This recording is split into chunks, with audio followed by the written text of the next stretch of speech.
On lance le départ.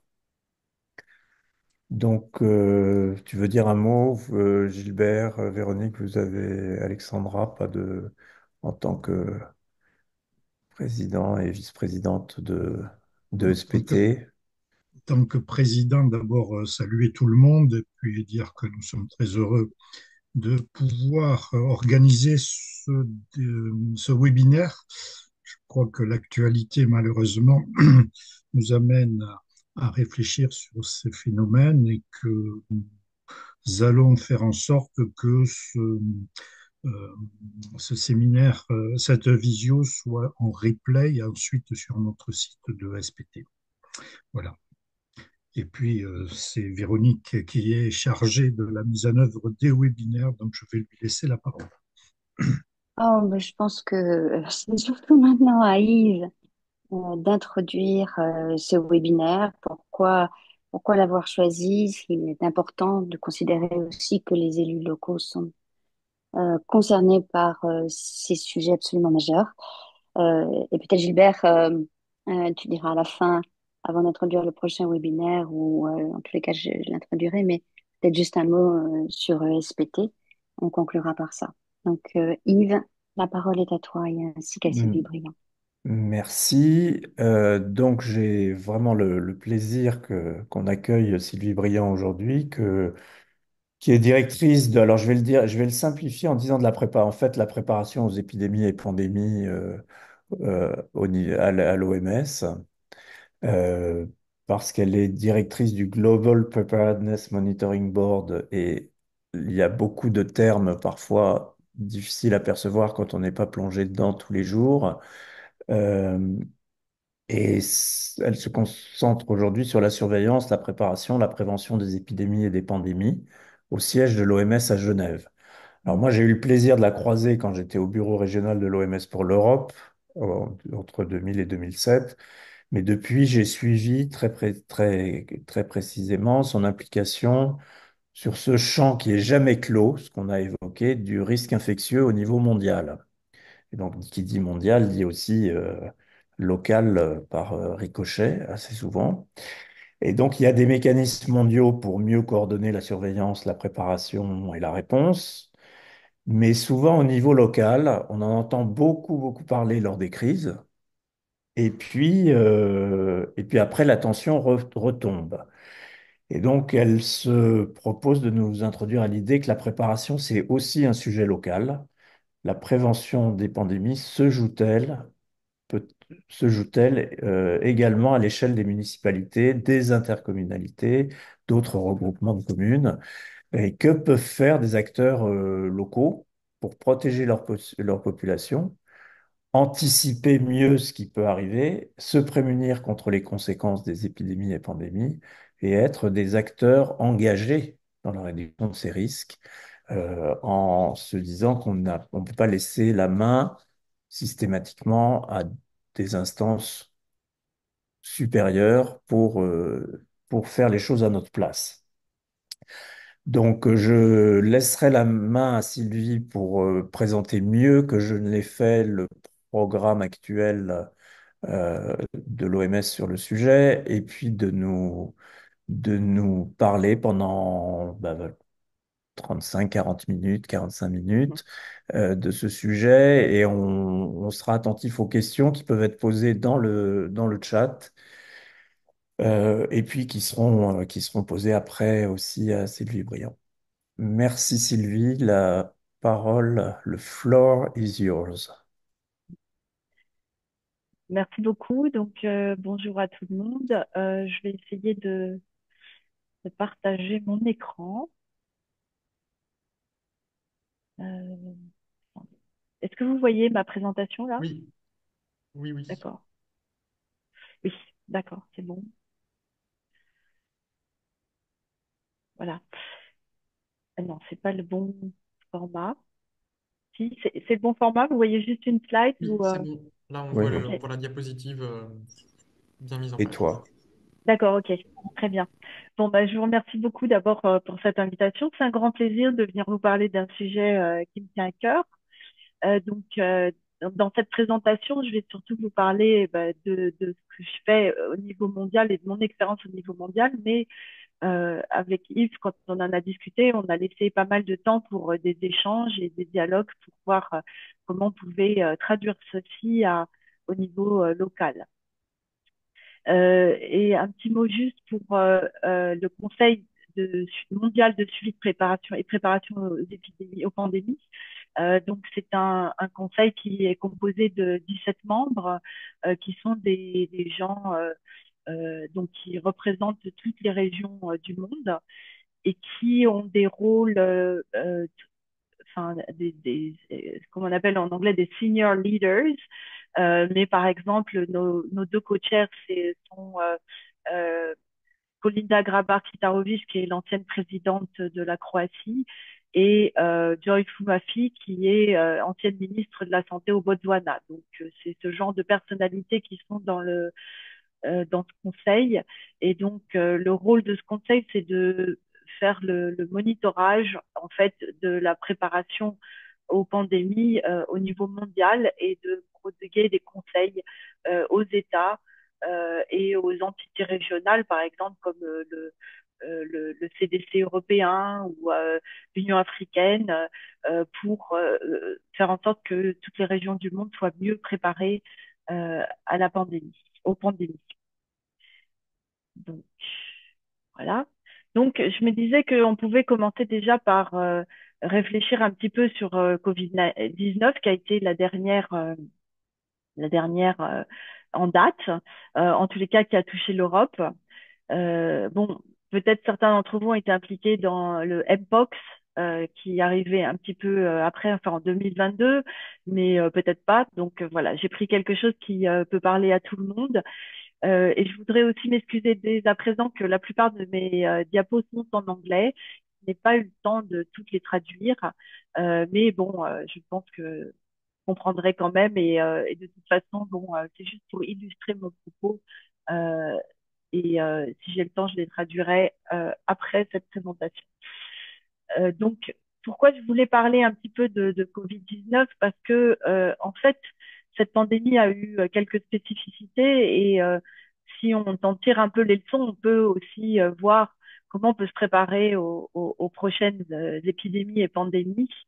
Et je pense que c'est de toute façon assez intéressant de voir, même si beaucoup de choses ont changé depuis Covid-19, de voir quelles ont été un peu les forces et les faiblesses de la riposte dans différents endroits du monde pour aussi mieux compenser nos faiblesses et puis bâtir sur nos forces pour l'avenir. Donc, la première chose, c'est que cette pandémie a été un petit peu spéciale parce que ça paraît au moment d'une révolution technologique puisque vous avez vu depuis quelques années, donc il y a vraiment avec les smartphones, avec CRISPR par exemple en biologie, des technologies biologiques qui ont un peu révolutionné en fait tout ce qu'on faisait avant. Donc ça a généré d'une part quand on a commencé cette pandémie, les outils qu'on avait en main étaient très différents des pandémies précédentes. La dernière datant de 2009, c'était la pandémie de grippe. Et en l'espace d'une décennie, en fait, on a déjà vu un changement très, très notable sur nos capacités. Mais en fait, la crise a en plus accéléré cette révolution technologique avec des technologies qui étaient un peu balbutiantes au début de la crise et qui sont maintenant bien installées. Donc, bon, évidemment, vous connaissez tous tout ce qui se passe sur les médias sociaux, mais on a développé de nouvelles applications comme des applications pour le traçage des contacts. La télémédecine a fait un bond en avant. Euh, les vaccins, évidemment, hein, avec les vaccins à ARN messager, mais aussi des nouvelles techniques de surveillance, par exemple la surveillance dans les eaux usées, et puis le séquençage génomique, qui avant était une technique qui était pas, enfin, qui était utilisée évidemment, mais qui restait assez chère et qui évidemment s'est démocratisée, puisque maintenant, rien que durant la pandémie, il y a 60% de plus de pays qui se sont mis à adopter cette technologie et qui donc ça génère aussi de nouvelles connaissances sur les virus, mais ça a aussi donné lieu à des nouveaux mécanismes, de partage de savoir, par exemple des bases de données mondiales pour la gestion des séquences génétiques. Ça générait aussi des problèmes de partage, par exemple des virus et de cette information génétique et de l'accès aussi aux bénéfices liés à ce partage, par exemple les bénéfices liés à la production de vaccins, puisque l'industrie pharmaceutique a accès aussi à cette information, puisqu'on essaye de promouvoir une science ouverte et transparente. Donc, beaucoup de progrès, mais aussi des nouveaux enjeux et des nouveaux défis qu'il va falloir prendre en compte pour le futur. Un autre impact de la pandémie, c'est qu'on a mis en place, surtout au début, puisque c'était une maladie inconnue, ce qu'on appelle des mesures de santé publique et sociale. Alors, on appelle ça aussi des interventions non pharmaceutiques en anglais. Mais en fait, c'est des mesures qui visent à modifier certains paramètres sociaux pour pouvoir réduire la transmission des maladies. Donc, par exemple, tout ce qu'on appelait les mesures de confinement, les mesures d'éviction, enfin de la fermeture d'écoles, etc. Donc, toutes ces mesures-là avaient pour objectif de réduire la transmission dans la population. Alors, d'une part, pour ralentir cette transmission et permettre au système de santé de s'adapter en attendant que ça aille mieux, et puis aussi de permettre de mettre en place aussi des soins ou de découvrir des vaccins, des traitements, donc avoir un peu plus de temps par rapport à la surprise qu'a été l'émergence du Covid. Donc, le problème de ces mesures, si elles ont été efficaces sur la transmission, et je vous montrerai une courbe un peu plus tard, elles ont aussi eu un impact très important sur nos sociétés. Dans certains pays, les enfants étaient privés d'école pendant 2 ans, avec pas forcément beaucoup de moyens de rattraper les enseignements qui avaient été manqués. Ça a aussi eu un impact, par exemple, sur les jeunes, un impact, beaucoup de dépression, d'anxiété après ces confinements, un impact sur les personnes âgées aussi, dont beaucoup sont décédées durant la première phase de la crise et sont décédées toutes seules. Et ça a eu aussi évidemment un impact énorme sur l'économie. Alors l'économie, donc c'est des trillions. Je ne sais pas comment on traduit ça en français, des trilliards, enfin des milliards qui ont été dépensés pour gérer cette crise. Et donc on encourage bien sûr les pays à se préparer parce que les pays qui étaient bien préparés, par exemple si vous prenez la Corée qui avait eu MERS en 2015 et qui après MERS avait vraiment investi dans la préparation. En fait, la Corée a perdu beaucoup moins d'argent dans cette crise que dans les crises précédentes parce qu'ils avaient mis en place des systèmes pour justement contrôler les impacts des crises sanitaires. Mais beaucoup de pays n'avaient pas préparation très robuste, on va dire, et donc ont pris de plein fouet l'impact de cette crise. Et d'ailleurs, on voit par exemple la France s'est endettée énormément durant Covid et on voit que cette dette, en fait, eh ben, va falloir pas mal d'années maintenant pour essayer de la compenser. D'autre part, un des effets économiques, c'est aussi que des gens ont été poussés dans l'extrême pauvreté. Donc, il y a 88 millions de personnes dans le monde qui sont maintenant en extrême pauvreté et pareillement, eh ben, c'est très difficile d'en sortir une fois qu'on est dans cette situation.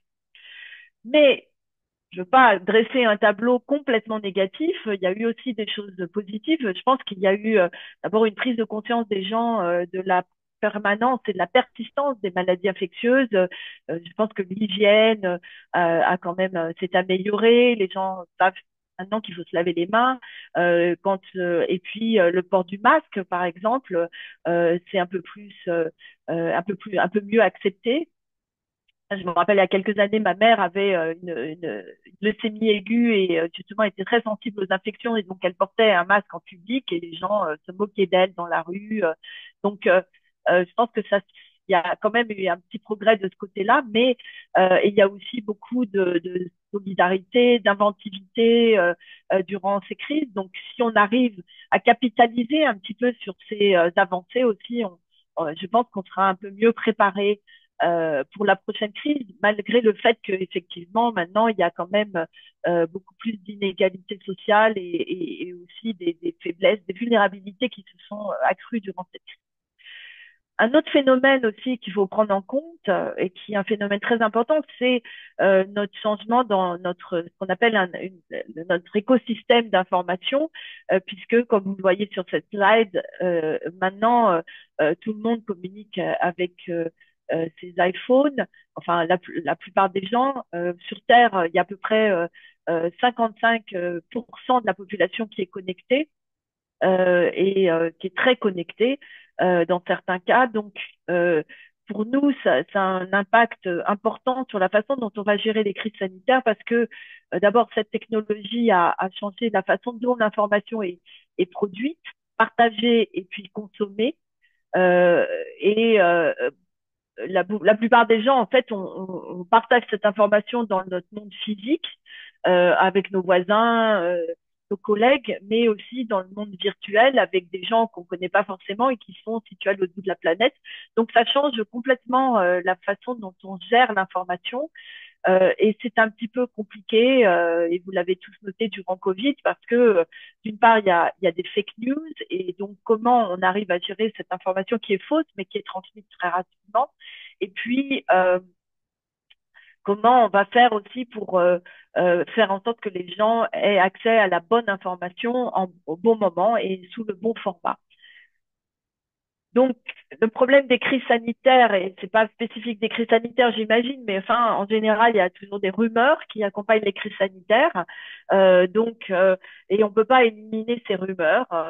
Elles font partie intégrante de la crise, mais il faut apprendre à les gérer parce que sinon, les rumeurs peuvent effectivement mettre en péril toute la riposte si elles sont pas bien gérées. Donc, c'est un nouveau défi. Je pense qu'il faut qu'on prenne conscience de ce défi parce que les gens ont tendance à penser, oh, mais ça, la communication, quand on y sera, on s'en occupera. Non, je pense qu'il faut se préparer aussi à ces communications, à ces nouveaux modes de communication parce que ça va être un vrai défi le jour où on va en avoir besoin. Et on a vu durant la crise Covid que, en fait, la plupart des autorités sanitaires n'étaient pas du tout préparées à ce défi, n'ont pas du tout pu mettre en place une communication réactive et se sont complètement laissés déborder par d'autres sources d'informations qui ont complètement pris tout l'espace en fait de communication et ont complètement embolisé cet écosystème informationnel. Alors, comme je disais, les rumeurs, on en a toujours dans toutes les épidémies. Hein, c'est pas spécifique à Covid et ça sera pas spécifique de la prochaine pandémie ou épidémie. Là, j'ai mis quelques exemples de rumeurs quand on était sur la crise d'Ebola ou la crise euh, la- là vous avez une petite caricature de la crise de H5N1 de H1N1 pardon en 2009 où il y a eu aussi énormément de rumeurs sur les pouvoirs publics euh, connectés un peu trop proches peut-être de la Big Pharma, l'OMS évidemment soupçonnée de corruption, enfin des rumeurs on en a toujours. Elles touchent différents types d'informations. D'abord la maladie, on remet par exemple en cause l'existence même de la maladie. Donc Ebola par exemple ça n'existe pas, mais on a eu au début de Covid aussi beaucoup de rumeurs comme quoi Covid c'était inventé, c'était pas une vraie maladie. Ensuite, on a des rumeurs qui touchent les interventions qui vont être mises en œuvre. Bon, ça peut être les interventions pour le contrôle de la transmission, comme je parlais, ou des interventions comme le traitement ou sur les vaccins. Alors ça, pendant Covid, on a eu énormément de rumeurs sur les vaccins, comme quoi les vaccins à ARN messager, en fait, c'était pour mettre des petites, enfin, euh, soit pour rendre les gens stériles, soit pour mettre des petits chips qui allaient pouvoir, on allait pouvoir tracer les mouvements de tout le monde, etc. Ou que c'était lié à la 5G. Enfin, on a eu énormément de rumeurs de toutes sortes. Et alors, le problème de ces rumeurs, c'est que ça peut mettre en péril, comme j'ai dit, la riposte. Par exemple, je vous donne juste l'exemple d'une épidémie de fièvre jaune en Angola qu'on avait eue en 2016, il me semble me rappeler. Et ben en fait, il y avait au début de la campagne de vaccination, se passait très très bien. Puis au milieu de la campagne, il y a eu une rumeur qui est courue que si vous étiez vacciné, vous pouviez plus boire de bière pendant une semaine. Et alors du coup, tout d'un coup, le taux de vaccination chez les hommes a chuté dramatiquement. Et parce que tout, bah, voilà quoi, ils avaient peur effectivement de plus pouvoir boire de la bière pendant une semaine. Donc c'est important de gérer cette information parce que sinon on peut se retrouver effectivement avec des gros problèmes. Et ce qu'il faut voir, c'est que durant les épidémies ou les pandémies, il y a toujours un changement de notre écosystème informationnel. Les gens vont avoir des comportements différents à cause de la peur, mais aussi de l'incertitude qui accompagne toutes les épidémies et les pandémies. Et donc, les gens vont changer leur façon d'accéder à l'information et aussi leur façon d'accéder aux services de santé. Donc, il y aura un changement qui va se produire. On ne sait jamais dans quel sens ça va se faire, mais on sait qu'il y aura ce changement. Donc, il faut l'anticiper pour pouvoir mieux le gérer. Et vous avez vu durant Covid, le problème, c'est comme ça n'a pas été très, très bien géré, on a eu d'abord une enfin dans certains pays plus que dans d'autres, mais une polarisation de la société avec les gens qui étaient, par exemple, pro pour les masques ou contre les masques, pour les vaccins ou contre les vaccins. Même à l'intérieur de certaines familles, ça donnait lieu à des débats très violents. Donc, cette polarisation de la société n'est pas souhaitable durant une crise parce que, au contraire, l'important c'est d'être tous, enfin, d'agir dans le même sens. Sinon, c'est comme sur un bateau, il y en a un qui rame dans un sens et l'autre qui rame dans l'autre. On fait des ronds dans l'eau et on ne va pas très loin. Donc, il faut mieux gérer ce genre de phénomène. Et aussi, une des conséquences à moyen et long terme, maintenant, je pense, de cette mauvaise gestion de ce qu'on appelle l'infodémie, c'est la méfiance dans les autorités, la méfiance dans les structures de santé, la méfiance dans la science. Et en fonction des pays et des cultures, cette méfiance peut durer et peut aussi aboutir à une instabilité sociale. Donc, tout comme il faut anticiper que chaque crise aura des répercussions économiques, ça va coûter cher, il faut aussi anticiper que toute crise aura un impact sur la confiance et que ça peut coûter très cher, c'est-à-dire avoir une méfiance qui s'installe et qui est prolongée. Et donc, il faut aussi anticiper cette baisse de confiance. Donc, un petit mot sur les impacts sur les systèmes de santé, parce que je pense que c'est quand même très important. Euh, donc ici, vous avez cette courbe dont je vous ai parlé. Donc, vous voyez que donc on a mis des couleurs différentes par région. Alors évidemment, comme on a eu un pic très important en Asie et en Chine, en particulier en fin 2022, forcément, ça a écrasé un petit peu la courbe, surtout au début. Mais au début, donc vous voyez que il y a eu, on voit pas très bien les cas en Europe, mais qui sont apparus en fait avant évidemment le mois d'août 2020.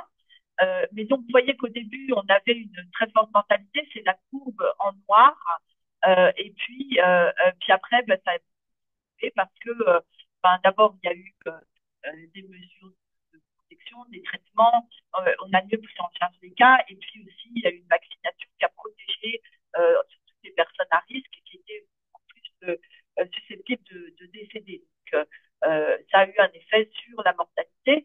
Il y a eu aussi un changement de variant, et donc Omicron et Delta étaient quand même un petit peu virulentes, mais beaucoup moins que la souche mère, on va dire, initiale. Et puis Omicron, effectivement, était vraiment beaucoup moins virulent que les souches précédentes. Donc, on a eu ce changement dans le virus, le changement aussi dans les approches de la riposte, etc., qui ont fait que on a pu avoir une moindre mortalité, même si la transmission reste importante. Ce qui a changé aussi, c'est le fait que ces différents continents qui ont été touchés, donc avec aussi des taux d'attaque assez différents en fonction de la densité de population, si c'était des filles ou pas, et l'unité préalable de la population. cette slide, c'est surtout pour montrer que c'était une crise longue qui a duré un peu plus de 3 ans. Donc, il faut se préparer à des crises longues. Que pendant cette crise, ça n'a pas été la seule épidémie qu'il y a eu sur Terre, puisque, comme je vous l'ai dit, il y a la Mpox qui est apparue en mai 2022. Souvent, les pays vont avoir à gérer plusieurs crises sanitaires en même temps, d'intensité assez différentes, avec des mesures aussi de prévention qui sont un peu différentes. Donc, encore une fois, un défi pour la communication. Ensuite, il faut aussi voir qu'après certaines crises, et là c'est le cas du Covid, on a ce qu'on appelle des Covid longs, donc des gens qui vont continuer à poser des séquelles après la crise, et donc il faut aussi se préparer à avoir une charge de maladie un peu plus importante après la crise. Donc, pour les systèmes de santé, c'est important parce que d'abord, il y a la crise. Donc, pendant la crise, évidemment, il va y avoir un afflux de patients, donc une demande beaucoup plus grande. Donc, il faut aussi gérer cette augmentation de la demande. Le problème, je pense, dans beaucoup de pays qui ont des très bons systèmes de santé, c'est que la demande s'est faite surtout sur des hôpitaux, donc des soins de santé tertiaires qui coûtent très cher et qui sont pas calibrés, enfin plus du tout calibrés pour recevoir beaucoup de patients, puisque depuis les années 90, on a quand même fait un virage vers l'ambulatoire, donc on a de moins en moins de lits d'hospitalisation. Et donc, c'est pas du tout calibré pour hospitaliser un grand nombre de patients rapidement. Donc, il y a eu effectivement tout au début d'abord un manque de personnel, un manque de lits, et puis en plus un manque de masques, de matériel de protection. Donc, il faut anticiper ça, avoir des stocks de masques, des stocks de matériel de protection, c'est quand même le minimum. Il faut protéger nos professionnels de santé le plus possible. Alors, évidemment, maintenant, on a des outils un peu différents, comme la télémédecine, donc ça peut suppléer au manque du système de santé, mais ça va pas suffire. Donc, il faut repenser les systèmes de santé pour que durant les crises, par exemple, il y ait beaucoup plus d'accès aux soins au niveau périphérique, c'est-à-dire au niveau primaire, les médecins généralistes, les infirmières dans les quartiers, que ces professionnels soient formés, prendre en charge des patients qui ne sont pas trop graves, qu'il y ait des systèmes de transfert vers des hôpitaux quand c'est nécessaire, mais essayer de gérer le plus possible la maladie au niveau des populations, d'amener les services au niveau des populations plutôt que de transférer les populations au niveau du secteur tertiaire qui est beaucoup plus coûteux et qui a beaucoup moins de souplesse que le secteur primaire. Et enfin, il faut se rendre compte que la crise a eu aussi un impact important sur le système de santé, puisque, d'abord, alors, au niveau mondial, on a remarqué que, on aurait espéré que les États investissent beaucoup plus dans la santé après la crise Covid, mais en fait, c'est exactement le contraire qui s'est passé. Tous les investissements dans le secteur santé ont diminué presque partout. Donc, il y a moins d'investissements dans le secteur santé qu'avant la crise. Et puis surtout, il y a eu pas mal de professionnels de santé qui ont décédé. Donc, on a moins de personnel. Il y a un manque de vocation aussi des jeunes qui ne voient plus du tout ce système comme... c'est beaucoup moins attractif qu'il y a quelques années.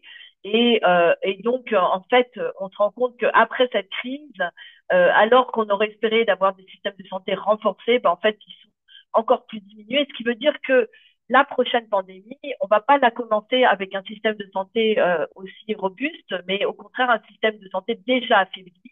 Et donc, il faut donc mettre encore plus d'efforts, je pense, surtout au niveau des collectivités locales, pour voir comment on va pouvoir offrir des soins à une population qui sera en demande, n'est pas forcément des soins très coûteux ni très sophistiqués, mais une attente de la population d'avoir une attention particulière à ces problèmes de santé.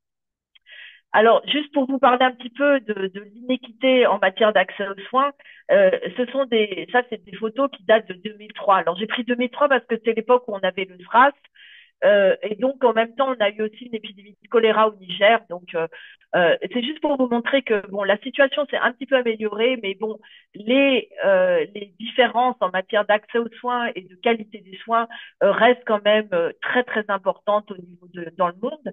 Et comme une pandémie, c'est un phénomène mondial, ça veut dire aussi que il faut gérer en fait cette inéquité un peu mieux que ce qu'on a fait pour Covid et ce qu'on fait même pour d'autres épidémies. Donc, ce qui va se passer la prochaine épidémie, on ne sait pas du tout à quel pathogène sera dû, mais ce qu'on sait d'avance, c'est déjà qu'il y aura une demande, que ce soit pour des vaccins, pour des traitements, si c'est une maladie qui est transmise par les moustiques, ça sera pour des insecticides. Enfin, de toute façon, au début de la crise, il y aura plus de demandes que de production ou de produits disponibles. Donc, il va falloir gérer cette pénurie, la gérer au niveau mondial avec tout ce que ça comporte comme complexité, parce qu'on a vu durant Covid, effectivement, au début de la disponibilité des vaccins, il n'y en avait pas pour tout le monde, mais il y a des pays qui avaient la capacité d'acheter et puis qui avaient une demande très forte, donc qui ont acheté une, deux, trois, 10 doses par personne, alors que d'autres pays n'avaient pas du tout les moyens, et en particulier même des pays riches, mais tout petits pays, pour qui ils avaient besoin peut-être de quelques centaines de milliers de doses, en fait, n'ont pas eu accès à ces doses parce que l'industrie pharmaceutique, évidemment, a privilégié les gros acheteurs et ceux qui pouvaient tout de suite mettre sur la table beaucoup d'argent. Donc, c'est un risque qu'on peut tout à fait anticiper aussi et il faut voir comment on va pouvoir gérer ça au niveau mondial, mais aussi au niveau national. Je suppose qu'il y a aussi des inéquités au niveau national. Donc, quelles sont les perspectives pour le futur? Et vous me dites, j'ai pas de, je peux pas prendre trop de temps. Donc, perspectives pour le futur. Donc, là, je vous ai mis une ligne chronologique, en fait, depuis le début de ce siècle, de toutes les épidémies et pandémies qu'on a eu à gérer au niveau mondial. Moi, je suis arrivée à l'OMS en 2001. Donc, je me suis pas vraiment présentée, mais je suis médecin de formation, mais j'ai une formation de santé publique aussi. Et puis, en parallèle, j'ai fait aussi une formation en sciences sociales et en épidémiologie. Donc, je suis arrivée à l'OMS en 2001 et donc j'ai fait toutes ces crises que vous voyez sur cette slide. Donc, la slide s'arrête en 2022, mais évidemment, vous pouvez rajouter maintenant quelques épidémies d'Ebola, l'épidémie de Marbourg, la nouvelle souche de Mpox, quelques épidémies de choléra aussi qu'on a, plus la reprise de la polio, notamment avec des cas à Gaza. Donc voilà, donc c'est pas fini. Mais cette diapo vous montre que, on a toutes les crises ne deviennent pas des pandémies, puisque depuis le début de ce siècle, on a eu H1N1, la grippe aviaire et le Covid, mais on a eu beaucoup d'alertes, beaucoup de sueur froide, on va dire, avec certaines crises, par exemple MERS. Quand ça a émergé, on pensait qu'on allait se retrouver avec un SARS, mais plus transmissible.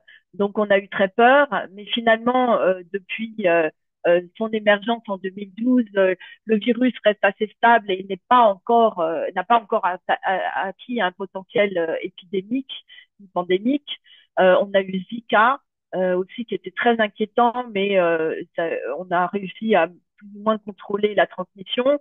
La fièvre jaune qu'on a eu en particulier en Angola et en République démocratique du Congo en 2016, on a eu aussi très très très peur parce que euh, à l'époque il y avait entre l'Angola et le Portugal, il y a à peu près 500 000 personnes qui font l'aller-retour chaque année, donc une possibilité de transmettre la maladie en Europe et en Chine. On a eu 10 cas en Chine, donc il y avait vraiment des risques énormes de transmission planétaire. On n'avait pas assez de vaccins pour tout le monde, mais heureusement, grâce au Brésil qui a donné de ces vaccins, ils ont une production nationale, ils ont donné leurs vaccins, on a pu contrôler l'épidémie à ce moment-là. Donc voilà, il y a la peste à Madagascar, il y a eu aussi pas mal d'épidémies de choléra. la H7N9 en Chine qu'ils ont réussi à endiguer, donc on n'a plus de transmission d'H7N9 maintenant, c'est de la grippe, etc. Donc, pour vous dire que on a de plus en plus de ces alertes qu'il faut contrôler à la source si on veut pas que ça devienne une pandémie. Et pendant ce temps-là, vous voyez en dessous de cette ligne chronologique des diverses dispositions que la communauté internationale a prises. Par exemple, en 2005, la révision du règlement sanitaire international qui a été revue aussi, qui a été adoptée en mai dernier, une révision de ce règlement sanitaire international. On a eu plusieurs accords internationaux qui ont été adoptés aussi durant cette période. Et là, en ce moment, c'est ce qui s'appelle INB, c'est Intergovernmental Negotiating Body, donc les États membres de l'OMS sont en ce moment en train de discuter un accord pandémie qui devrait nous permettre, s'il est adopté, de avoir un cadre pour la gestion des pandémies, un cadre mondial pour la gestion des pandémies qui serait un peu plus robuste que le cadre actuel qui est essentiellement le règlement sanitaire international.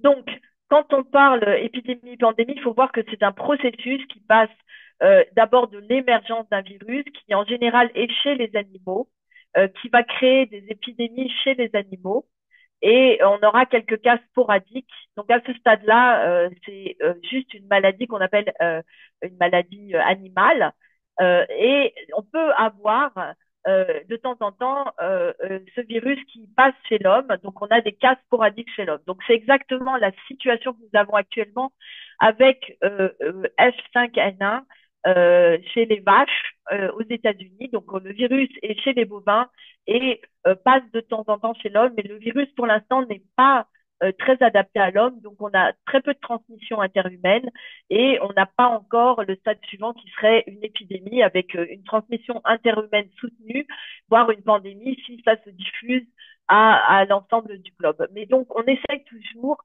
de stopper les épidémies à la source, c'est-à-dire au moment où on a des cas sporadiques ou des épidémies localisées, comme par exemple ce qu'on fait en ce moment pour Marburg au Rwanda. Il y a eu une soixantaine de cas et on essaye de stopper la transmission à ce moment-là parce que si la transmission va plus loin, on a encore plus de mal à la stopper et après on peut effectivement aboutir à des épidémies d'amplitude mondiale. Donc, brièvement, je voudrais vous parler de la dernière étude qu'a fait le GPMB, donc le conseil dont je m'occupe, où on a essayé d'évaluer les facteurs de risque pandémique.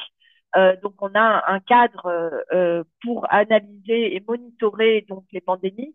Et donc, on a regardé des facteurs qui sont ce qu'on appelle pathogènes agnostiques, c'est-à-dire qui ne sont pas liés à un certain type de virus ou à une certaine maladie, mais qui peuvent s'appliquer à n'importe quel type de virus ou de maladie. Et donc, ces facteurs sont groupés en 5 catégories: sociales, technologiques, économiques, environnementales et politiques. Et donc, on a fait une analyse de ces facteurs en regardant quels sont les facteurs qui vont augmenter la probabilité d'avoir un virus qui est pour l'instant un virus animal, quelles sont la probabilité que ce virus animal devienne transmissible aux humains et puisse se transmettre entre les personnes. Et ensuite, quel est l'impact de ce facteur sur notre capacité à réduire, notre capacité à riposter. Donc, est-ce que ce facteur nous aide à riposter mieux ou moins bien? Et donc, certains facteurs ont un impact sur les deux, les deux dynamiques, la transmission et la riposte. Et d'autres facteurs sont seulement sur un type sur seulement une dynamique. Donc, on a évalué l'inéquité sociale et la façon dont les gens ont accès ou non à certains programmes sociaux ou soins, l'individualisme dans la société, les mouvements, les mouvements des hommes et des animaux, les transports, etc. La connexion digitale, la mésinformation et les innovations biomédicales, par exemple la capacité à séquencer des virus, à produire des virus aussi, parce que maintenant on peut produire des virus, des nouveaux à partir de séquences génétiques, etc. Le développement économique Est-ce que les riches sont plus protégés que les pauvres? Alors, je vous dis tout de suite, pas du tout. C'est pas la peine, parce qu'on est dans un pays riche, de se dire, bon, on est protégé. Non, non, je n'aurai pas le temps d'insister là-dessus, mais vous verrez que non, ça ne, la richesse ne protège pas complètement les égalités économiques, la capacité à développer des programmes sociaux, le changement climatique, les pratiques d'élevage et d'agriculture, l'urbanisation, le type de gouvernance dans le pays, la confiance et le niveau de confiance et l'existence de conflits ou d'instabilités socio-économiques et politiques. Donc, au niveau mondial, hein, encore une fois, c'est pas, ça ne s'applique pas nécessairement à la France ou à l'Europe, c'est le niveau mondial. Les quatre facteurs qui sont les plus, pour l'instant, qui nous préoccupent le plus et qui sont certainement qui vont influencer le plus les risques épidémiques sont d'une part la mobilité humaine animale, je vais en parler un peu plus, la mésinformation, les pratiques agricoles et l'élevage et la confiance. Voilà, plutôt la méfiance et la perte de confiance. Donc, très brièvement sur ces quatre facteurs, la mobilité, comme vous savez, on bouge de plus en plus. Donc, le problème, c'est que des virus qui avant s'en transmettaient de manière localisée ont maintenant la possibilité de d'aller très très vite dans d'autres continents, d'autres pays. Ça peut être quelques heures ou quelques jours, ce qui fait que finalement, quand on a eu Covid-19, l'émergence du nouveau variant Omicron en Afrique du Sud, eh ben, en l'espace de quelques dizaines de jours, le virus était partout sur la planète. Donc, les mouvements humains et animaux favorisent la dispersion de ces virus et donc favorisent aussi les épidémies et les pandémies.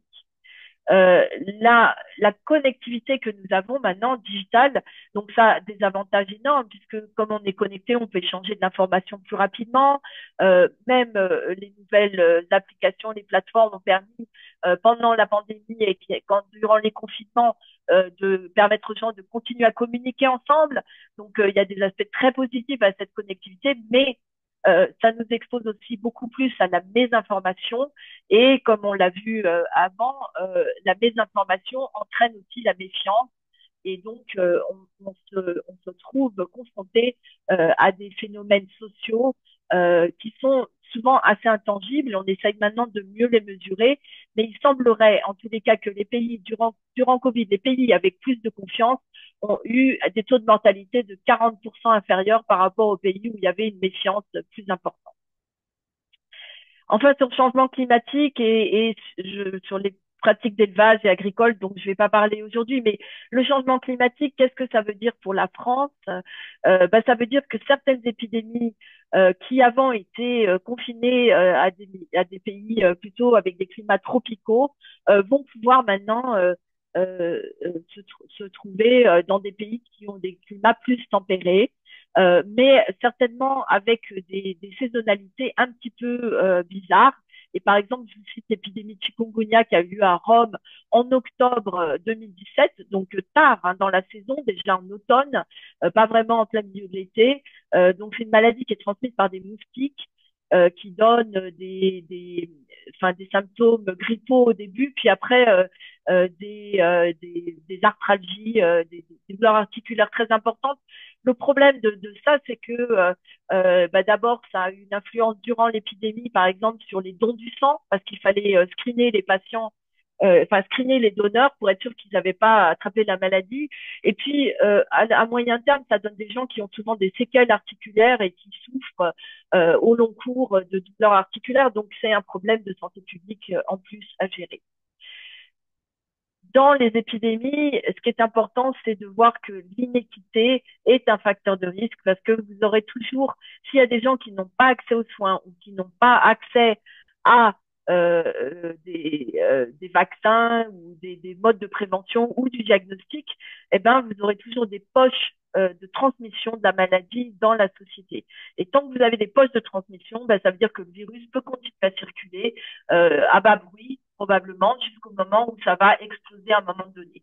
Donc, nous, on met maximum equity equal maximum security parce que si on veut de la sécurité sanitaire, il faut qu'on arrive à réduire les inéquités. Ensuite, la prochaine pandémie, donc je vous mets très brièvement le cadre que l'OMS a développé pour guider les pays dans leur préparation. Donc, on sait qu'avec la révolution technologique, elle sera certainement très différente de Covid-19, mais on sait aussi qu'il y a des piliers qu'il faut avoir dans la préparation pour pouvoir être mieux équipé. Donc, il faut de la surveillance qui soit collaborative, c'est-à-dire avec des outils qui soient partagés entre différents secteurs de la société pour qu'on puisse avoir une bonne connaissance du nombre de cas de décès, mais aussi de l'impact sur les autres secteurs. Il faut protéger les communautés. Donc là, c'est toutes les activités qui sont en relation avec l'écosystème informationnel, informer les communautés, leur donner aussi des moyens de se défendre elles-mêmes, par exemple, des financements qui vont leur permettre de mettre en place des activités à leur niveau local, de développer des solutions locales qui vont leur permettre de résister, et la vaccination si on a des vaccins pour les protéger contre les risques de maladie. Il faut évidemment des soins, clinical care, et il faut l'accès aux contre-mesures, c'est-à-dire des diagnostics, des traitements, des vaccins, quelles que soient les contre-mesures pour cette maladie en particulier. Et il faut évidemment, très important, une coordination et une collaboration parce que c'est essentiel dans la lutte contre les épidémies. Donc, en anglais, ce schéma s'appelle les 5 C, les 5 C. Donc, traduit en français, je ne sais pas si ça marchera aussi bien, mais voilà. Donc, c'est juste un petit moyen mnémotechnique pour se rappeler les différents aspects nécessaires pour une bonne riposte à une épidémie. Donc, comment se préparer efficacement? C'est les conclusions du GPMB dans son rapport 2024 que vous trouvez sur le site du GPMB, gpmb.org. Il est gratuit. Il y a un rapport technique un peu plus volumineux de 90 pages aussi qui est associé, mais le rapport lui-même est plus court. Donc, il y a trois axes: adapter, protéger, connecter. Donc, il faut adapter les plans de contingence aux nouveaux risques en formant les gens à ces nouveaux risques, et puis adapter les stratégies d'intervention dans des environnements avec un bas niveau de confiance dans les institutions, parce que les interventions qu'on va devoir faire dans des endroits où il y a un bas niveau de confiance vont être complètement différentes des endroits où la population va de toute façon suivre les recommandations et être très confiante. Donc, il faut penser à ça dans la préparation. Protéger les plus vulnérables et leur faciliter l'accès aux soins pour éviter ces poches de transmission, et protéger évidemment le système de santé et les professionnels de santé à tous les niveaux. Et c'est très important de se coordonner, de collaborer entre les niveaux de gouvernance, mais aussi entre les différents secteurs de la société. Je sais pas, par exemple, l'éducation et la santé et peut-être le transport, etc., pour pouvoir mieux agir sur la maladie. Et on recommande bien sûr des exercices et des simulations de crise pour évidemment tester tous ces mécanismes de collaboration, de protection et d'adaptation. Donc voilà, je m'arrête là. Je suis désolée, je crois que j'ai duré un petit peu plus longtemps, mais euh, voilà, la question pour vous, c'est est-ce que ça résonne et quelle stratégie vous pensez appliquer à votre échelle locale? Merci beaucoup. Merci Sylvie pour cette magnifique présentation avec beaucoup, beaucoup de choses. Et déjà peut-être quelques questions. Il y a une ou deux questions dans le chat, donc j'ai envie de commencer par ça, et puis après je passe la parole à qui veut parler. Véronique, tu voulais parler avant? Non, c'était des bravos pour Sylvie. Ah bon, parfait. Euh, il y a une question d'Alexandra Foucault sur l'implication des collectivités locales dépend aussi de la manière dont elles sont traitées par les niveaux supérieurs des organisations des pays, donc par l'État en France par exemple. Et en fait, elle évoque le fait qu'il n'y a pas eu de véritable retour d'expérience sur la crise Covid-19. Et c'est vrai que c'est un vrai sujet, en particulier de retour d'expérience, non pas pour les acteurs au niveau national, mais pour les acteurs locaux, en se disant, mais qu'est-ce que ça veut dire? Comment est-ce qu'on fait un vrai retour d'expérience sur ce qui s'est passé, sur la façon dont ça s'est passé et dont ça pourrait se passer dans une future crise? Donc, est-ce que ça résonne pour toi, Sylvie, comme commentaire par Euh, rapport, le monde entier pourrait avoir localement, c'est-à-dire que les États qui sont, eux, en contact et informés par l'OMS, ne restituent pas forcément de façon très détaillée ou ne prennent pas ce temps de retour d'expérience vers leurs instances et citoyens. ouais, donc je pense que c'est assez mondial ce phénomène, dans le sens où beaucoup de pays, la crise était finie, ils ont fermé les robinets de l'urgence et puis ils ont décidé que c'était fini, quoi. On passe à autre chose. Et c'est un peu dommage, d'abord parce que je pense qu'il y a eu des progrès qui ont été faits quand même durant la crise et que bah, ça serait bien de les prendre en compte. D'autre part, l'OMS recommande vraiment maintenant de de décentraliser les efforts de préparedness. Il y a eu, depuis l'adoption du règlement sanitaire international en 2005, beaucoup d'efforts faits au niveau national sur la préparedness, c'est-à-dire la plupart des pays ont des plans de contingence maintenant et des plans pandémie. Enfin, il y a eu beaucoup de progrès de ce côté-là, mais souvent ces plans restent au niveau national et ne sont pas descendus au niveau des régions ou des collectivités locales. Et c'est un peu dommage parce que les collectivités locales peuvent avoir des approches un peu différenciées en fonction, surtout dans des pays comme la France où finalement, euh, enfin, on a quand même des régions qui sont très différentes. À- Adapter les politiques nationales au niveau local et les traduire d'une façon un peu différente pourrait les rendre beaucoup plus efficaces.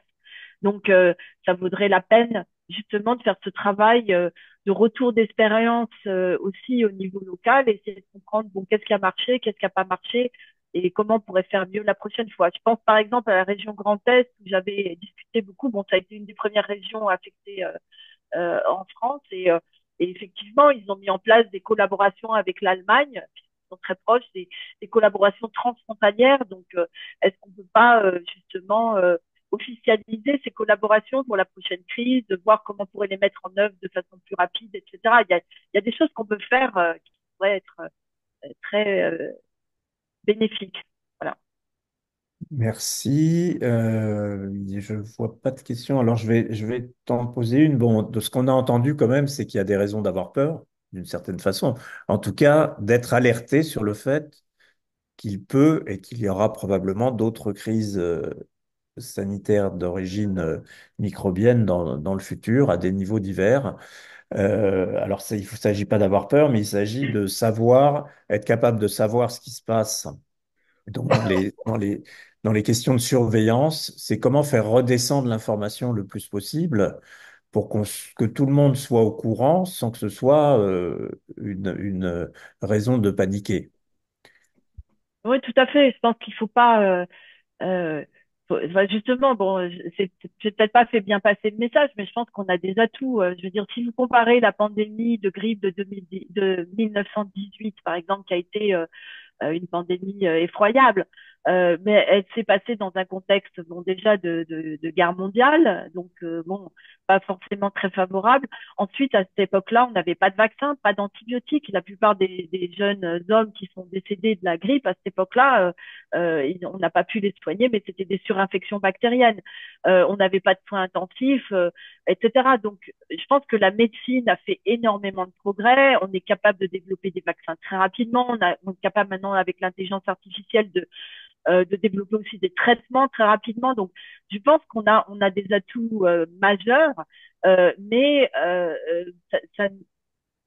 mais ça ne veut pas dire qu'il ne faut pas se préparer. Je pense qu'il faut, et ces atouts, on peut les mettre à disposition bien mieux si on est préparé. Et encore une fois, souvent dans les crises, ce qui pêche, c'est pas vraiment les solutions comme ça techniques et sophistiquées. C'est justement la collaboration, la communication entre les différents niveaux d'un système. C'est l'accès à l'information en temps réel, etc. Donc, c'est des choses qui sont qu'on peut pour lesquels on a des solutions, je veux dire aussi. Voilà. Merci. Donc, je vois des mains levées. Alors, j'ai pas d'ordre des mains là. C'était, je pense, Gilbert, Emmanuel. On va mettre Guy et moi, je passerai en dernier. Comme ça. Alors, Gilbert pour commencer. Alors, oui, moi, je voudrais vous poser une question sur la réflexion entre les niveaux d'intervention, État, collectivité locale. Si je prends l'expérience de la ville d'Albi avec la Covid, c'est l'État, hein, à travers l'ARS et la préfecture, qui ont pris les choses en main, qui ont été vite dépassés. Et nous, mairie, on a été amenés à mettre en place un centre de vaccination, enfin trouver des locaux, aider à la mise en place, à mettre en place un comité de pilotage, etc., sans vraiment de légitimité, mais comme tout le monde était un peu dépassé, que c'était un peu le... Bon. Ça a bien marché parce que une ville de 50 000 habitants, les gens se connaissent, etc., etc. Et moi, je me pose la question du principe de subsidiarité. Moi, il me semble que ce principe, il n'est pas vraiment très ancré en matière de prévention et de promotion de la santé. Et le rôle des collectivités locales, finalement, ça me paraît un bon pied de dernier secours, quoi, hein, un peu quand tout le monde est un peu dépassé. Les élus locaux se mobilisent, alors on sait le faire, mais je pense que dans l'anticipation, la réflexion sur une post-crise, ça mériterait d'être réfléchi. Alors je me demande si ailleurs, et notamment au niveau des autres pays, il y a ce type de réflexion. Est-ce que le rôle des collectivités, enfin des acteurs de terrain est mieux défini? Alors, je suis tout à fait d'accord avec vous. Je pense que euh, c'est très important d'abord parce que nous, on dit souvent à l'OMS, alors en anglais, je suis désolée, mais les épidémies commencent au niveau des communautés et finissent au niveau des communautés. Alors en anglais, ça fait community. Bon, community en anglais a peut-être pas tout à fait le même sens qu'en français, mais ça veut dire quand même que ça commence toujours par un événement local. Euh, donc, euh, et alors, tout le monde s'imagine que l'épidémie, elle va commencer en Afrique ou en Asie, enfin ailleurs, quoi, chez les autres. Pas forcément vrai, hein.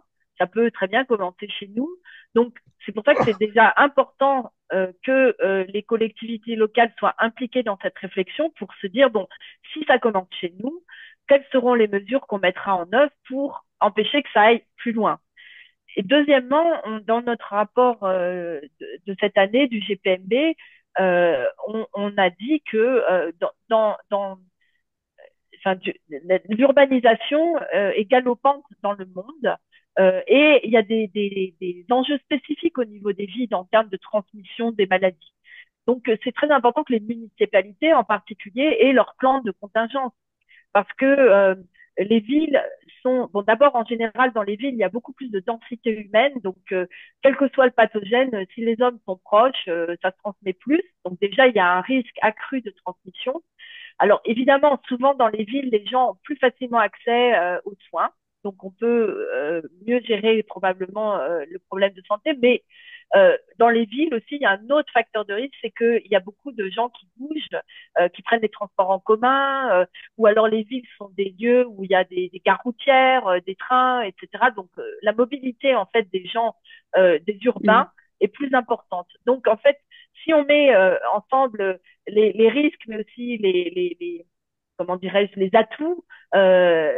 Bon, en fait, c'est que ça pense quand même plus du côté des risques, c'est-à-dire pour nous, les villes sont quand même des lieux plutôt de haute transmission pour lesquels, à Mhm. mon avis, il faut vraiment avoir des plans d'action au niveau de la ville. Et donc, dans le rapport, on encourage vraiment les municipalités des grandes villes, mais aussi des villes moyennes, à développer leur propre plan d'action. Donc, j'espère qu'en France, il y aura cette décentralisation aussi de la préparation pour que les villes puissent faire face.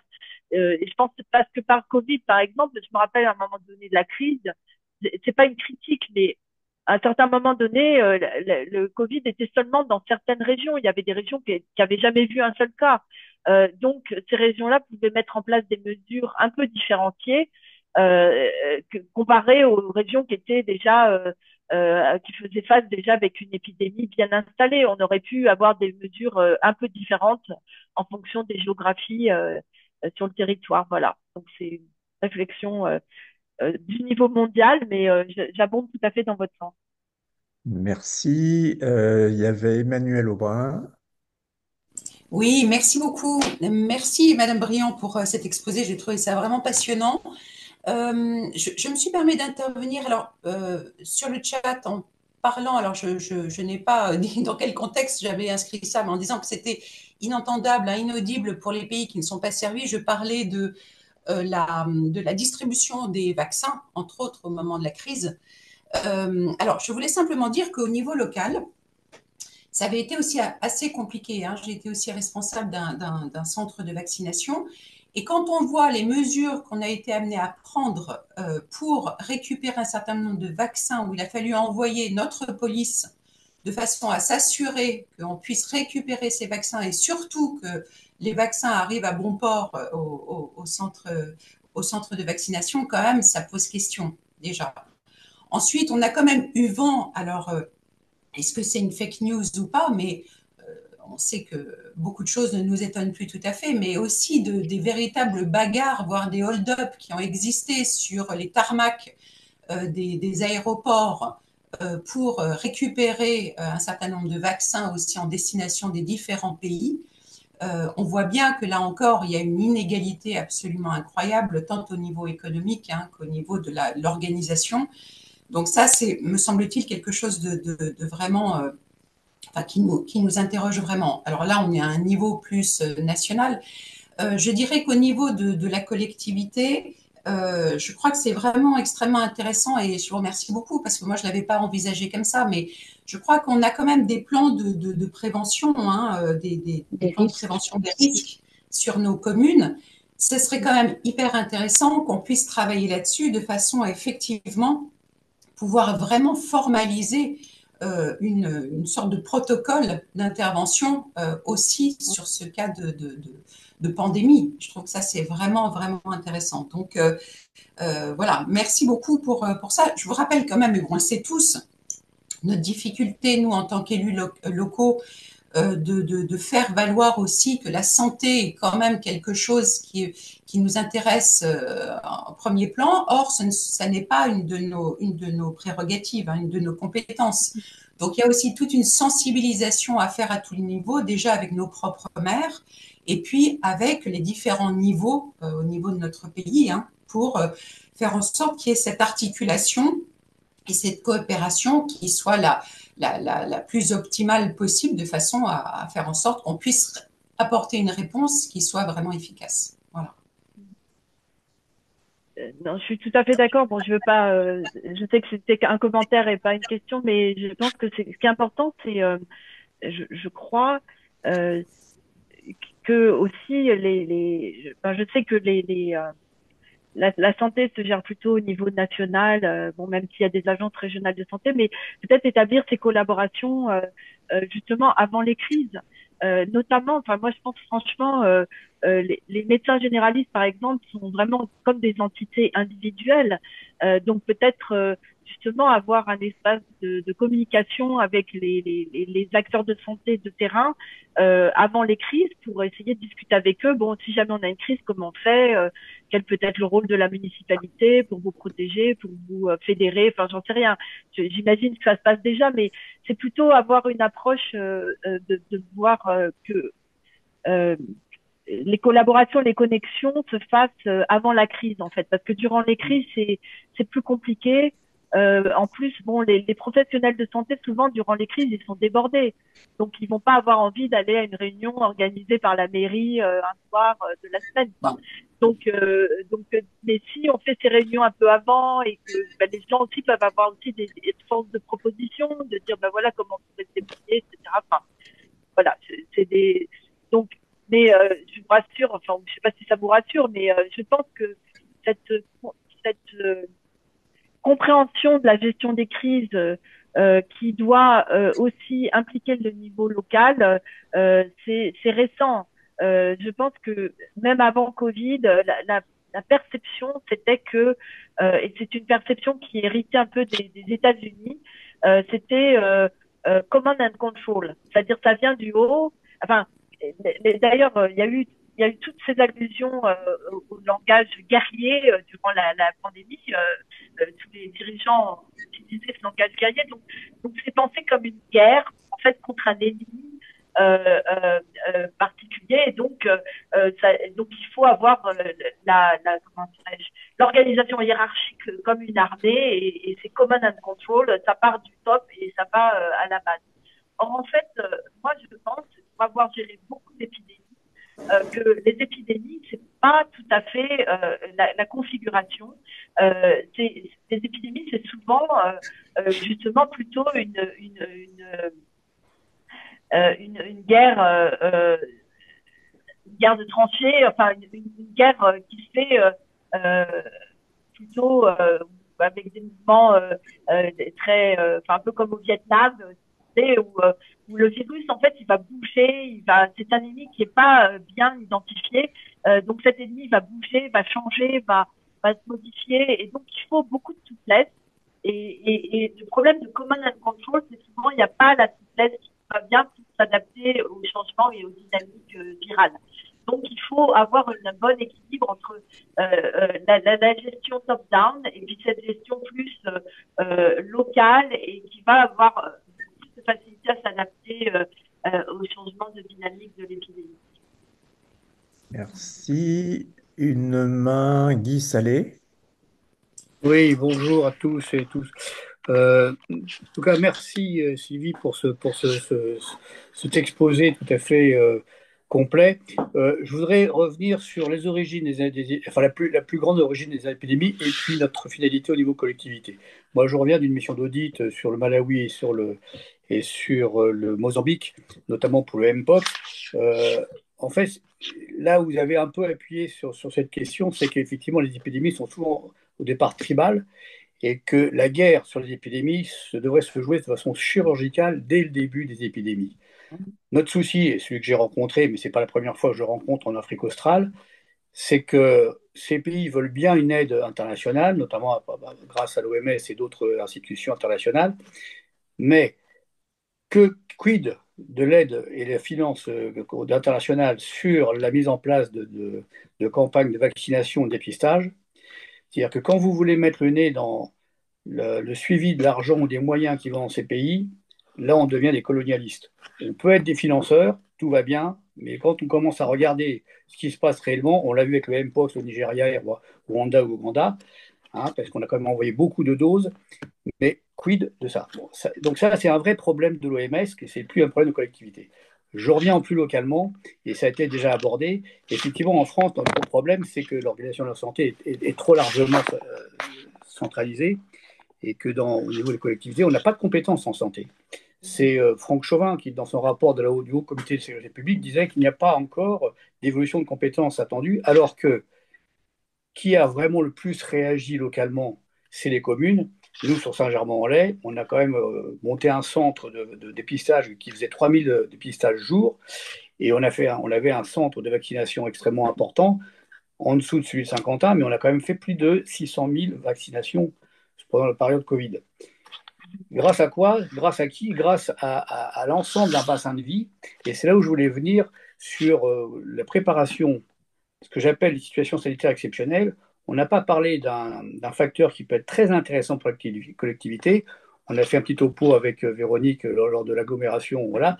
C'est les CPTS, les communautés professionnelles territoriales de santé, qui ont dans leurs ACI, leur corps commun interprofessionnel, de préparer le bassin de vie aux situations sanitaires exceptionnelles. Voilà. Et ça doit se faire de façon conjointe avec les mairies, parce que chaque entité a son plan de situation de santé exceptionnelle. Les hôpitaux, les départements, Oui. les régions, l'État, les communes. Mais si chacun a son plan de son côté et ne parle pas aux autres, c'est inefficace. Or, les CPTS rassemblent quand même un énorme nombre de problèmes de santé, toutes spécialités confondues. Et là, je dois dire que les collectivités ont vraiment un besoin de se rapprocher de ces CPTS, et qui ne sont pas assez connus. Voilà. Oui. Je vous Merci. remercie, j'ai appris quelque chose aussi. C'est exactement le point que je voulais faire, Guy, parmi mes commentaires. C'est qu'en effet, on a renforcé, enfin, on a rajouté Guy, une mission, une 16e mission socle pour les communautés professionnelles et territoriales de santé, et sans associer, sans demander aux collectivités locales de justement d'agir ensemble avec les CPTS pour se préparer aux prochaines crises sanitaires. Donc ça pourrait être une mission de SPT, en tous les cas, Mhm. de faire remonter ce point auprès de nos décideurs pour qu'il y ait absolument, dans le cadre de ces préparations crises sanitaires, un lien avec les collectivités locales.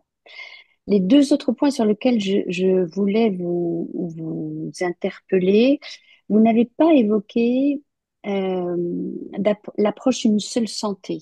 Ce concept, ce changement de logiciel qui est quand même de plus en plus présent, en plus en parlant de surveillance, mais comment votre organisation, enfin, votre comité, intègre mieux ce concept d'une seule santé dans la préparation aux pandémies et donc renforcer également sur le fait que là, on vient d'avoir une troisième stratégie nationale d'adaptation au changement climatique. Et pour faire écho à ce que disait Emmanuel, il va être demandé aux collectivités locales, si possible, d'intégrer dans leur plan de prévention des risques à la faveur d'une mise à jour. Mais c'est pas plus contraignant que ça.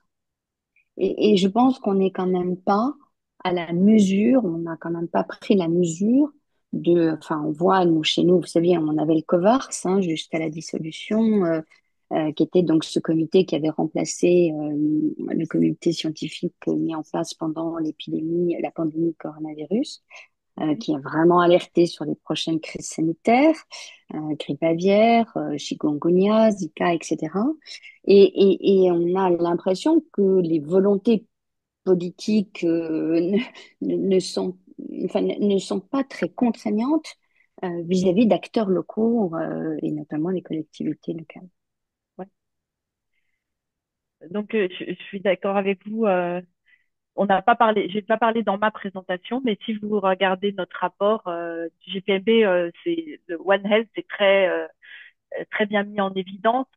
J'en ai pas parlé pour deux raisons, parce que euh, bon, les virus animaux, qu'on appelle le spillover, en fait, euh, c'est très différent si vous voyez dans des communautés rurales, par exemple, ou si vous pensez à l'agriculture intensive ou aux pratiques d'élevage intensif. En fait, les problèmes sont assez différents. Et donc, c'est pour ça que j'en ai pas parlé, parce que je me suis dit, sinon, il va falloir que je commence à rentrer dans les détails et je n'aurai pas le temps. Alors, je vous ai juste parlé un peu de ces histoires de moustiques et de changement climatique. Euh, donc, je suis d'accord avec vous tout à fait. Et One Health, c'est une approche importante. Pourquoi? Parce que, en fait, euh, je vais juste vous citer un exemple qui nous oblige à travailler en intersectoralité. C'est, par exemple, vous savez, dans beaucoup de villes, en milieu tropical aussi, dans l'idée d'avoir un meilleur environnement dans les villes, ça s'appelle verdir les villes, quoi, greening city. Donc, on met des parcs, on met des arbres, c'est super, hein. Je pense que pour la qualité de vie des habitants, c'est très bien, mais on a vu, par exemple, si vous prenez le Brésil, par exemple, ben, on a vu que certains parcs, en fait, du coup, il y a des écosystèmes qui se créent dans ces parcs avec des vecteurs, par exemple, des moustiques qui avant ne se trouvaient que dans les forêts profondes et qui maintenant se trouvent au milieu des villes, avec donc la possibilité euh, de, de transmettre des maladies épidémiques. Donc, euh, donc c'est juste pour montrer que ce qu'on fait bien dans un cas peut en fait avoir des conséquences sur un autre secteur. Donc c'est pour ça que c'est très important de regarder les problèmes dans leur ensemble et d'avoir des solutions aussi qui prennent en compte les risques dans leur ensemble et pas seulement les risques de CO2 séparés des risques de pandémie par exemple. Donc c'est pour ça que l'approche One Health est importante pour trouver des solutions qui soient beaucoup plus efficaces et beaucoup plus pérennes aussi pour, pour faire face à tous ces risques. Et par rapport à ce que vous disiez au début, je pense que euh, c'est très important enfin, dans le rôle des collectivités locales, c'est que en fait, on voit souvent les crises sanitaires comme des crises sanitaires seulement. Et une crise sanitaire, quand ça dérape, ça devient une crise sociale, une crise économique, une crise multisectorielle, ça touche tout le monde. Donc, euh, les plans de contingence qui sont juste basés sur le secteur santé, ça suffit pas. Parce que, enfin, ça suffit si jamais on a la chance que ça reste une crise sanitaire, mais avec les épidémies, c'est très rare, hein. Donc, ça devient rapidement une crise sociale plus large. Donc, il faut anticiper les phases suivantes, les prévenir d'abord, et puis les anticiper pour essayer de réduire l'impact. Merci. Il y avait aussi une question d'Alexandra Fourcade.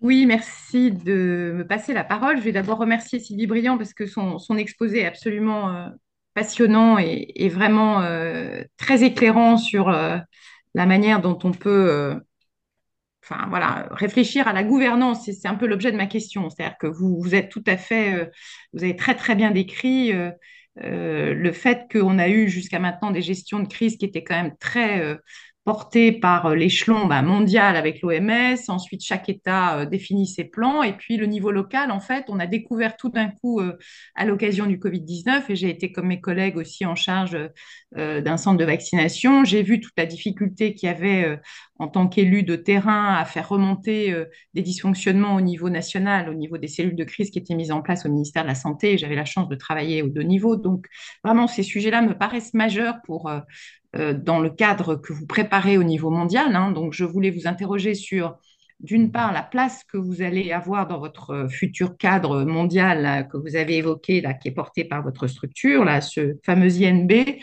sur ces sujets de gouvernance, parce que je pense qu'ils sont vraiment majeurs pour l'efficacité des politiques publiques sur la santé publique en général. Et donc, ça implique finalement quand même quelque chose qui me paraît très complexe pour vous en tant que structure, voilà, qui est vraiment au top de ce qu'on peut faire dans la hiérarchie des normes, entre guillemets, c'est de tenir compte de ce qui se passe au niveau géopolitique. C'était une de mes questions dans le chat. Comment faire en sorte qu'un cadre qui est basé sur des connaissances, sur des preuves, enfin sur des échanges de bonnes pratiques entre États membres, parce que vous avez dû comparer les pays qui ont mis en place, par exemple, des confinements de l'école par rapport à ceux qui n'ont rien fait sur l'école.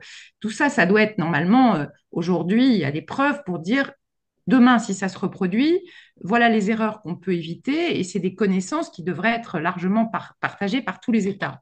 Sauf que on n'est pas naïf. Les États-Unis viennent d'élire un président populiste qui, évidemment, je pense, la place de la science dans sa gouvernance de la future crise mondiale de pandémie. Je suis incapable, et je pense que vous êtes aussi en difficulté de savoir comment le cadre de l'OMS va s'appliquer dans ces pays-là. Et il y a la Chine, il y a tous les États finalement qui sont influencés plus par voilà, des populations sur des arguments qui ne sont absolument pas venus de la science par rapport à des États qui sont encore, enfin j'espère en France, je dirais, capables de faire de l'evidence-based médecine ou de l'evidence-based politique publique, quoi. Voilà. Donc, voilà, je voulais voir comment vous appréhendez ces difficultés qui sont vraiment éminemment politiques, hein, dans le cadre que vous êtes en train de préparer au niveau de l'OMS. J'imagine que la réponse n'est pas simple, mais en tout cas, elle serait, enfin, c'est important de le prendre en compte parce que je pense qu'on est tous conscients que la prochaine crise, elle va dépendre aussi de la manière dont les dirigeants vont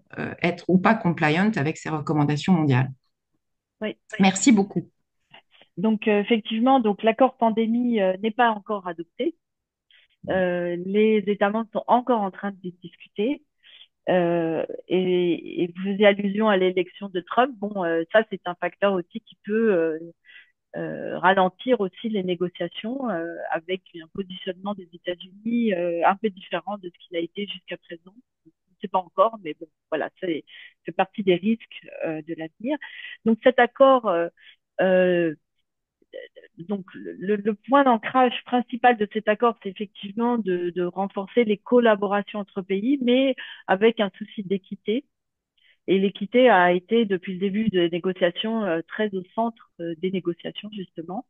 Euh, et parce que, en fait, le règlement sanitaire international, donc c'est bon maintenant la révision, le règlement révisé inclut des notions d'équité, mais ne préjuge pas des mécanismes qui vont être mis en place pour assurer cette équité, alors que l'accord pandémie, enfin, c'est son objectif d'assurer justement qu'il y ait cette équité. Donc le but de cet accord, c'est d'avoir plus d'équité dans la prochaine riposte, mais aussi d'augmenter enfin, d'avoir plus de mécanismes de collaboration aussi, internationaux. Parce que pour l'instant, les mécanismes de collaboration sont basés sur la bonne volonté des États. Euh, Par exemple, la loi du marché, on va dire. C'est-à-dire que les vaccins sont produits à un endroit et la compagnie qui produit le vaccin les vend. Point. Et c'est comme ça que ça marche. Donc, le but de cet accord, c'était de donner des mécanismes ou un cadre qui puisse permettre à d'autres mécanismes de se mettre en place. L'accord en ce moment est bloqué sur, enfin, pas bloqué, mais disons que les négociations se focalisent sur deux points, mais qui sont liés. Alors, je vais commencer par un point et vous verrez comment ça joue. C'est le partage des virus et le partage des vaccins. C'est les deux points, enfin c'est le point très très sensible. Pourquoi? Parce que en fait, donc pour faire des vaccins, vous avez besoin d'avoir le virus ou la séquence génétique. Et donc, quand l'industrie pharmaceutique a accès à ce vaccin, eh ben, elle peut produire le vaccin et le vendre. Donc, mais ces informations sont souvent disponibles au niveau des pays et souvent dans des structures publiques. Donc les pays, vous êtes peut-être pas au courant, mais il y a un accord, enfin il y a les protocoles de Nagoya qui avaient été signés par tous les pays dans le respect de la biodiversité. Et ce protocole de Nagoya demande aux pays, enfin les pays qui sont signataires de ce protocole de Nagoya, et la France est signataire, c'est que tous les échanges de matériel génétique doivent faire l'objet d'un accord que si le matériel génétique est utilisé pour faire des bénéfices, en fait, il y ait un retour au pays qui aura donné ce matériel génétique, que le pays reçoive aussi une partie des dividendes qui sont issus de ce partage d'informations. Donc, au départ, cet accord de Nagoya a été fait surtout pour les plantes, et c'était surtout, par exemple, le Brésil. Il y a plein de plantes qui sont extraites de la forêt amazonienne, qui ensuite sont transformées dans des labos, et puis ça fait je sais pas, des produits cosmétiques, des traitements, enfin, ça fait d'autres choses avec. Et ceux qui vendent ces produits cosmétiques, eh ben, font un bénéfice. Or, le bénéfice ne revient jamais au Brésil. Donc, beaucoup d'États, en fait, ont dit c'est pas juste. Et en particulier sur les vaccins, on a eu le même problème en 2003 ou 2004. Et c'est pour ça qu'on a eu le cadre de préparation aux pandémies de grippe adopté au niveau international, parce que, par exemple, l'Indonésie avait un variant particulier d'H5N1 et a dit, mais si moi je partage le virus, les compagnies dans d'autres pays vont faire des vaccins. Et le jour où on aura une pandémie à H5N1, eh ben, nous, on pourra même pas s'acheter des vaccins, alors que le virus, il vient de chez nous. Donc, ce système n'est pas juste. Il faut changer de système. Donc, on a mis en place un cadre un peu plus juste pour la grippe, mais ce cadre pour la grippe ne vaut pas pour tous les autres virus. Donc, il n'était pas applicable pour Covid, il ne sera pas applicable si on a un virus émergent. Donc, les pays sont actuellement en train de discuter un cadre similaire pour les autres virus et pour voir comment on pourrait garantir que les pays qui vont donner l'information puissent avoir un retour sur ce partage de virus et d'informations génétiques. Et donc, c'est là que ça bloque. Parce qu'évidemment, les pays qui produisent des vaccins n'ont pas forcément envie de... Enfin, ont l'impression qu'ils vont mettre le doigt dans un engrenage qui va être très délétère pour eux, et les pays qui ont l'impression que ça sera la prochaine pandémie viendra de chez eux de toute manière, eux pensent que c'est vraiment important pour eux de se garantir en fait qu'ils auront accès aux vaccins, aux traitements, aux diagnostics dont ils auront besoin pour protéger leur population. Donc ils sont en train de négocier ça, mais c'est très très compliqué. Euh, donc, je ne sais pas si on va réussir à aboutir à un accord, parce que évidemment, le problème, c'est qu'on ne sait pas quelle sera la prochaine pandémie, et on ne sait pas quel virus sera là. Et puis, quand on voit les bénéfices astronomiques qu'a fait Pfizer, évidemment, et qui n'ont pas été repartagés, évidemment. Donc, beaucoup de pays disent, oui, mais nous, en tant qu'entité publique, on a payé pour faire le diagnostic de ce virus, on a mis des fonds publics pour ce virus, et donc après, comment on récupère un peu notre mise s'il y a un problème, enfin s'il y a une pandémie. Donc voilà. Donc ces discussions sont en cours. Alors ça, c'est le premier sujet, ça s'appelle le PABS. Enfin, en anglais, c'est l'acronyme. Donc, ce PABS, c'est vraiment l'enjeu actuel de toutes ces discussions.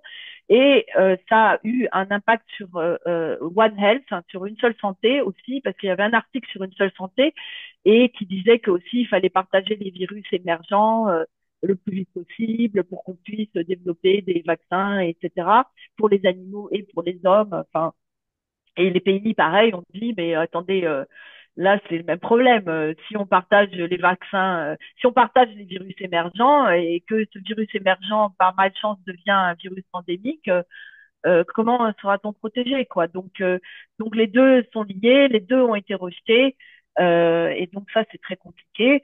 Et puis le troisième sujet qui est aussi objet de controverse, mais là, ils ont carrément enlevé ça de l'accord actuellement, c'est le monitorage des capacités et des vulnérabilités des pays, parce que pour beaucoup de pays, en fait, ils ont très peur des armes bactériologiques.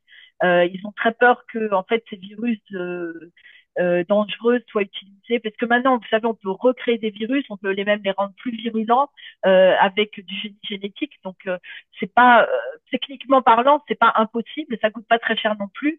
Donc, beaucoup de pays disent oui, mais alors si on informe tout le monde de nos capacités de riposte, bah, du coup, on se rend vulnérable, quoi. Donc, ça devient vraiment une notion de défense nationale, donc qui n'encourage pas évidemment la transparence, et donc c'est très compliqué. Voilà. Donc, je ne sais pas si on aura un accord pandémie. J'espère, mais je ne suis pas sûre.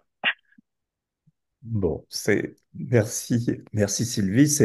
C'est plutôt, alors qu'on en a beaucoup parlé pendant la crise quand même. C'était l'accord qui allait permettre de se préparer à toutes les crises pour le futur. Et on voit bien que là, il y a de la géopolitique intense en dehors de la santé qui se Tout met à en fait. œuvre. Ouais. Ouais. Mais je trouve que cette information-là elle est quand même essentielle pour les citoyens de tous les pays et Mhm. qu'on n'en parle pas assez aujourd'hui, après en avoir beaucoup parlé. C'est-à-dire que tout d'un coup, on Mhm. se dit, bah, tiens, ils ont oublié, puis on n'entend plus parler du sujet. Et voilà, c'est un vrai sujet pour des collectivités locales aussi, en se disant, Oui. bah, il y a comme ça des sujets qui disparaissent alors ils ont probablement un poids important pour le futur. Bon, je crois qu'on va s'arrêter là. Si Oui. il y a le mot de la fin pour Gilbert, peut-être. Gilbert a dû partir Ah bon, bah alors. à la mairie en urgence, donc il vous prie de l'excuser. Vous remercie encore Sylvie pour cet exposé extrêmement complet, inspirant, brillant, et qui nous a vraiment nourris pour que nous aussi, de notre côté, on voit comment les collectivités locales peuvent mieux comprendre l'intérêt S'impliquer. et Mhm. s'impliquer. Donc un grand merci. C'est Merci à moi tous qui les vous remercie. participants. Mais on sait que c'est toujours très compliqué. On a des webinaires chaque mois. Merci vraiment. Merci à ceux qui sont fidèles. Vous dire que le prochain webinaire sera le 10 décembre. Et oui, l'année est presque terminée. Donc, ça sera un tout autre sujet puisqu'on parlera d'aide à la décision publique. Comment faut-il mettre en place des des assemblées citoyennes, des comités communaux avec, en mélangeant justement experts, citoyens et élus. Voilà, comment les collectivités territoriales aussi avancent sur ce sujet-là, en impliquant plus leurs citoyens à faire que la santé soit plus présente dans les politiques publiques locales. Un grand merci. Merci Yves Merci. d'avoir été un animateur hors pair. Et donc, Surtout à très bientôt, Sylvie. On aura brillante beaucoup de oratrice. plaisir à Merci vous beaucoup. retrouver une autre Merci fois. Sylvie. Au revoir. Merci, Au merci revoir. beaucoup. C'était Merci. super, merci. À bientôt.